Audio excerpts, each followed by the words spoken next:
Hi, Jerry Agar in for Ezra Levant. Now, hopefully you just listened to my monologue about free speech and the Nazi sympathizers here in Toronto.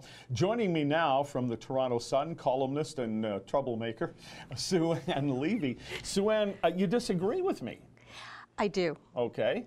Go ahead. You want to tell me? You want me to tell you why? Do you? I certainly do.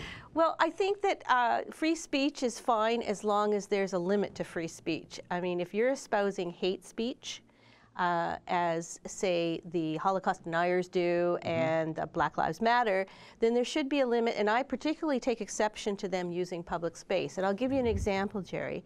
Back in the beginning of July, as I was busy on the Pride Parade fiasco, El Quds Day occurred again on city land. It was actually at Queen's Park on, I couldn't even tell whether it was provincial property or city property, but it was publicly owned land. And they were out there again this year espousing their hate against Jews, and that's what they do. Yes. And so I don't think, and we have been trying for years, and when I say we, you know, me as a journalist and some of the activists in the Jewish community have been trying for years to end that rally on public lands because they espouse hate speech. So it's not, and the legislature, the clerk of the legislature has said, the speaker, I should say, has said it's fine because it's, you know, it's free speech, you can't stop. But where do you draw the line? Well, here's the problem that I have. I mentioned myself and Ezra Levant, but I could have put you on the list. You know there's a lot of people who think you're a hateful person. It starts with the fact that you're conservative, so therefore you must be hateful. And I'm sure you hear it from people. So should we do something about Sue-Ann Levy's right to free speech? Maybe she should never call him that hateful woman. But I don't go around saying things, I say things that are politically incorrect, yes. And they're based on common sense. But I don't go around saying death to whomever, death to Black Lives Matter, death to Omar Khadr, you know, Hitler was right, you know, those kinds of things, the kinds of things that were said at the El Quds rally. Well, I think, and I said in the monologue, if you're espousing death to somebody, we have ways to address that. I think our problem in the city of Toronto is the authorities don't bother doing it. But what I'm worried about is you can find the least favorable group, and the Nazi sympathizers would be a pretty easy target in that regard, and take away their free speech. But then where are we going next? Well, I'm not saying taking away their free speech. All I'm saying is that I don't think that public property, whether it be the library, whether it be the park at Queen's Park, or whether it be a city-owned space, should be used for that kind of thing. Now, would you also be for disallowing Black Lives Matter Toronto? I'm not speaking for the other groups around, they're different around North America, but they're particularly horrible, I think, in Toronto. Would you say they can't have the library? Yeah, well, in fact, I took exception to the fact that they were allowed library space back a couple of months ago. And they were the honored group at Black History Month, and they kicked off. And I went to my editor and I said, I mean, here they are being featured at this Black History Month event at the Toronto Library. And I took exception to it. And we decided to not do a story because we didn't, you know, you decide at certain times that it's just not worth the, you know, the pushback, so to speak, and you have to sort of draw the line. But I did take exception to the fact that they were there. Okay.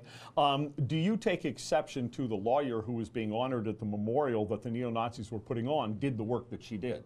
Yes, absolutely. Isn't everyone due a defense? Well, let's put it this way.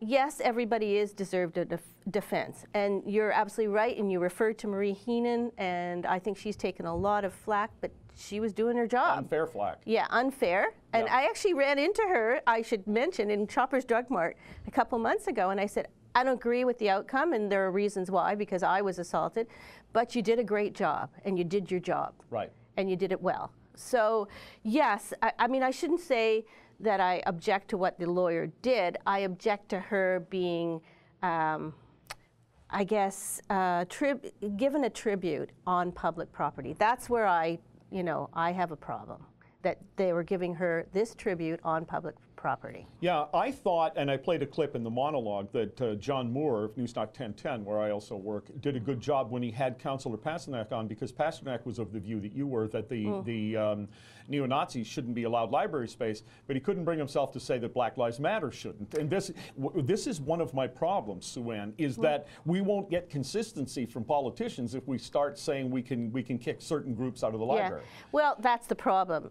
We walk on eggshells when it concerns a group like Black Lives Matter. And Jerry, I was at the Police Services Board meeting where they were discussing school resource officers. I sat there for 8.5 hours beside Desmond Cole, which made him very upset, I might add. You should get an award for that. Yeah, and the people from Black Lives Matter were so GD disrespectful. They taunted the speakers, they heckled, and they ordered pizza and started chomping on pizza in the middle of the meeting. I took exception to that behavior, and nobody said anything. No one wanted to speak up and take them on, and that's where I draw, where I get upset with politicians. Right, because it's easy to take on the Nazis. What kind of an idiot supports the Nazis? Yeah. So it's very easy to take them on. Yeah. Well, it needs to get easier to take on groups like Black Lives Matter. Absolutely, and I've said all along, and I mean, I've been very consistent over the last 7 months that I felt the mayor was not strong on the Black Lives Matter issue, that he threw the police under the bus, as was most of council. They didn't have the balls to to withhold the grant from Pride. So at least I'm consistent, in terms of not allowing them, whether it be public space or a public grant, if they espouse hate speech against you or whomever. They have espoused against me too.